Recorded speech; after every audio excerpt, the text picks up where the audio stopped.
বিজেপির হিমাচল প্রদেশের মান্ডি জেলার সংসদ সদস্য ও বলিউড অভিনেত্রী কঙ্গনা রানাওয়াত নেটিজেনদের কাছে দীর্ঘদিন ধরেই ঠোঁটকাটা হিসেবে পরিচিত।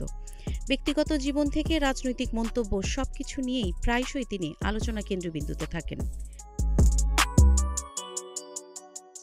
2020-21 সালে দিল্লিতে বিতর্কিত কৃষি আইন বাতিলের দাবিতে যখন কৃষক আন্দোলন চলছিল, সে সময় কঙ্গনা পাঞ্জাবের ভাটিন্ডার বাহাদুরগড় জনদিয়ানের বর্ষিয়ান নারী মহিন্দর কৌরকে নিয়ে সামাজিক মাধ্যমে বিরূপ মন্তব্য করেন। কৌরের ছবি শেয়ার করে কঙ্গনা দাবি করেছিলেন তিনি নাকি শাহিনবাগের বিলকিস বানু, এমনকি কৌরের মতো মানুষকে নাকি মাত্র 100 টাকায় আন্দোলনে এনে দাঁড় করানো যায়। জীবন অবাক না করলে কে করবে? 28% মিল্ক ফ্যাটের অবাক করার সাথে ফ্রেশ মিল্ক পাউডার। জীবন অবাক করুক প্রতিদিন। এই মন্তব্য ঘিরে তুমুল সমালোচনার ঝড় উঠেছিল। সামাজিক মাধ্যমে ব্যাপকভাবে কটাক্ষের পাশাপাশি কঙ্গনার বিরুদ্ধে দায়ের হয় মানহানির মামলা। মামলার শুনানির অংশ হিসেবেই আগামী 15 ডিসেম্বর তাকে পাঞ্জাবের ভাটিন্ডা জেলার আদালতে হাজিরা দিতে বলা হয়েছে। এর আগে বৃহস্পতিবার শুনানিতে তিনি হাজির হতে পারেননি, কারণ ওই দিন তাকে লোকসভায় অংশ নিতে হয়েছিল।